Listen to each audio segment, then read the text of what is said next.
آیت 32 ولا تقربوا الزنا، اور زنا کے قریب بھی مت جاؤ۔ یہاں یہ نہیں کہا جا رہا کہ زنا مت کرو، بلکہ حکم دیا جا رہا ہے کہ زنا کے قریب بھی مت پھٹکو، انتہائی احتیاط والا معاملہ، یعنی ان اسباب سے بھی دور رہو جو زنا کی طرف لے جائیں۔ کون سے اسباب ہیں؟ مرد اور عورت کے تعلقات، اس میں فرینکنس، پھر عورتوں کا لباس جو اس کی طرف دعوت دیتا ہے گا، پھر آنکھوں کی حفاظت نہ کرنا، نگاہوں کی، نظروں کی حفاظت نہ کرنا، پورنوگرافی، اور ایون کے کانوں کی حفاظت نہ کرنا، ایسا کلام سننا، ایسی شاعری یا ایسے گانے جو انسان کے اندر ایسا ہیجان اور ایسی خواہشات کو بڑھا دیں۔ کیونکہ زنا جو ہے اس کے بارے میں نبی صلی اللہ علیہ وسلم نے فرمایا کہ آدمی جب زنا کرتا ہے تو ایمان اس کے اندر سے نکل جاتا ہے اور نکل کر سائبان کی طرح اس کے اوپر معلق ہو جاتا ہے۔ اب آپ سوچیں اگر ایسی حالت میں انسان کو موت آ جائے تو ایمان ساتھ نہ ہوگا، خواہ وہ مسلمان ہی کیوں نہ ہو۔ کچھ اعمال ایسے بتائے گئے ہیں گے، مفہوم حدیث میں آتا ہے نا، زنا ہے، چوری ہے، شراب، ان تینوں کے بارے میں آتا ہے کہ ایسے وقت میں انسان کے اندر سے ایمان نکل جاتا ہے جب انسان یہ عمل کر رہا ہوتا ہے گا، جب زانی زنا کر رہا ہوتا ہے گا، چور چوری کر رہا ہوتا ہے، شرابی شراب پی رہا ہوتا ہے، تو اس وقت اس کے ساتھ ایمان نہیں ہوتا ہے گا۔ تو یہاں اللہ تعالیٰ فرما رہے انہ کان فاحشہ، یقیناً یہ بہت بے حیائی کا کام ہے۔ نکاح کے بغیر ریلیشنز فحاشی اور بے حیائی کا کام ہے، جو کہ ویسٹ کو دیکھ کر اب ہمارے اندر بھی بھیجا جا رہا ہے۔ ویسے ہی کلچر ان کا دکھا کے ڈراموں فلموں کے ذریعے اور اس چیز کو بہت زیادہ خوبصورت بنا کر یہاں بھیجا جا رہا ہے گا۔ اللہ تعالیٰ کہہ رہے ہیں وَسَاءَ سَبِيلًا، اور بہت ہی برا راستہ ہے، انسانی نسل کو گمراہی کی طرف جھونکنے کا بدترین راستہ ہے، اور انسانی نسل کی پیدائش کا بھی بدترین راستہ ہے۔ کیونکہ دیکھیں پچھلی آیت میں کیا آیا تھا؟ قتل اولاد کا، اور زیادہ تر ابورشنز جو ہوتے ہیں گے وہ کس نتیجے میں ہوتے ہیں؟ زنا کے نتیجے میں ہوتے ہیں گے۔ اور ہم ویسٹ کو دیکھ لیں، وہاں پہ سنگل پیرنٹس کے نام پہ جو ماں ہے گی وہ اسی وجہ سے خالی بچوں کو پالنے میں مجبور ہے گی، کیونکہ وہاں پہ نکاح و شادی اور ویڈنگ کے بجائے، میرٹ کے بجائے کیا چیز پسند کی جاتی ہے گی؟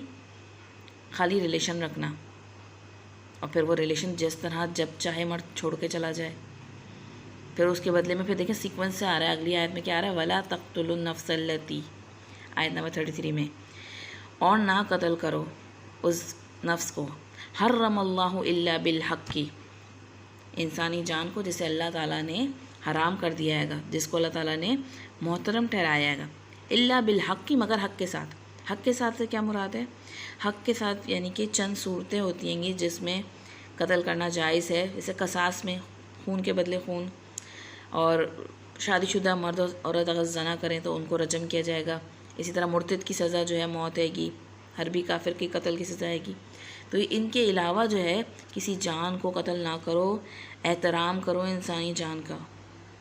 آپ دیکھیں پہلے بچوں کے قتل کی بات آئی، پھر اس کے بعد زنا کی بات آئی، پھر دوبارہ قتل نفس کی بات الگ آئی ہے گی، کیونکہ ایک سیکوینس سے لائنز چلی جا رہی ہے گی۔ جس معاشرے میں ابورشن اور یہ قتل اولاد جو ہے گی وہ لیگل ہو جائے یا عام ہو جائے تو اس میں کیا ہوتا ہے گا؟ اس میں زنا بڑھ جاتا ہے گا، آسانی جاتی ہے لوگوں کے لیے زنا کے لیے، زنا کے راستے کھل جاتے ہیں گے، اور جب زنا کے راستے کھلتے ہیں تو کیا ہوتا ہے؟ پھر کتنی دفعہ غیرت کے نام پہ قتل ہوتا ہے گا، لڑکی کے گھر والے قتل کر دیتے ہیں، بعض لڑکا لڑکی دونوں کو، بعض وقت وہ لڑکا جو ہوتا ہے وہ خود قتل کر دیتا ہے اپنی محبوبہ کو، بعض وقت جب لڑکا دھوکہ دیتا ہے گا تو لڑکی بھی ایسا سٹیپ اٹھاتی ہے کہ مطلب ان گنت قسم کے گناہ کے دروازے کھلتے چلے جاتے ہیں۔ ایکچوئل میں جب آپ نے ڈور اوپن کیا، آپ یہ ان آیتوں کو دیکھیں گے تو آپ کو نظر آئے گا پچھلی آیت میں کیا آ رہا تھا کہ شیطان کے بھائی ہیں گے، تو وہ خاص طور پہ ایسے معاشرے میں جہاں پیسہ جو ہو وہ بہہ رہا ہو تو وہاں پہ یہ چیزیں اور زیادہ بڑھ جاتی ہیں گی، کیونکہ وہ صحیح جگہ پہ حق کے راستے میں خرچ نہیں ہو رہا، کیونکہ اللہ تعالیٰ نے جس کو بھی جو بھی نعمت دی ہے، مال ہے یا کوئی بھی، تو اس کو سلیقہ ہونا چاہیے استعمال کرنے کا، اور اگر وہ صحیح طریقے سے جانے گا نہیں کہ اللہ تعالیٰ نے جو اس کو نعمت دیا گا وہ اس کو مس یوز کرتا ہے گا، تو پھر وہ شیطان کے دروازے کھلتے چلے جاتے ہیں گے اور وہ ایک ایک اسٹیپ آگے بڑھتا چلا جاتا ہے گا، یہاں تک کہ قتل اولاد، زنا، پھر قتل نفس تک بات آ جاتی ہے کہ وَمَنْ قُتِلَ مَظْلُومًا فَقَدْ جَعَلْنَا لِوَلِيِّهِ سُلْطَانًا، اور جسے قتل کر دیا گیا مظلوماً تو اس کے ولی کو ہم نے سلطاناً یعنی حق دیا ہے گا، اختیار ہے، اس کے پاس زور حجت ہے. کیا؟ یعنی اسلامی قانون میں مقتول کے ورثہ کو یہ اختیار دیا گیا کہ وہ جان کے بدلے جان کی سزا پر اصرار کریں، یا معاف بھی کر سکتے ہیں یا خون بہا بھی لے سکتے ہیں، لیکن اختیار کس کو ہے گا؟ مقتول کے وارث کو، ورثہ کو اختیار دیا گیا ہے گا، کسی عدالت یا سربراہ مملکت کو اختیار نہیں دیا گیا. فلا یسرف فی القتل، تو وہ بھی قتل میں حد سے تجاوز نہ کریں، یعنی قاتل کو قتل کریں، اس کا ایسا نہ ہو کہ اس کے باڈی کو پھر مسلح کریں، اس کو یا تکلیف دے دے کر ماریں، ناک کان کاٹ دیں. یہ سب چیزیں جو ہیں گی یہ جائز نہیں ہوں گی. بعض دفعہ حد سے جب تجاوز کیا جاتا ہے تو ایک آدمی مرا ہوتا ہے گا اور اس کے بدلے میں کئی لوگ دوسری طرف کی پارٹی کے یا ان کے مار دیے جاتے ہیں، تو یہ سب چیزیں جو ہیں گی جائز نہیں ہوں گی، بلکہ قاتل ہی کو قتل کیا جائے گا. حدیث مبارکہ میں آتا ہے قیامت کے دن سب سے پہلے خون کا فیصلہ کیا جائے گا. اور ایک اور جگہ فرمایا ہے اللہ کی نظر میں مومن کے ناحق قتل کے مقابلے میں ساری دنیا کا فنا ہو جانا حقیر ہے. بلا وجہ مومن کا قتل اتنا بڑا جرم ہے کہ پوری دنیا بھی ختم ہو جائے نا تو بڑی بات نہیں ہے، کیونکہ آپ دیکھیں عمارت گر گئی، درخت کٹ گیا، سب کا آلٹرنیٹ ہو سکتا ہے، سب چیزیں بن جاتی ہیں دوبارہ، لیکن انسان واپس نہیں آ سکتا ہے. تو انہ کان منصورا، اس کی مدد کی جائے گی، یعنی ورثہ کی مدد کی جائے گی قاتل کو پکڑنے میں اور اس کو سزا دینے میں، اس کا مقتول کا بدلہ لیا جائے گا.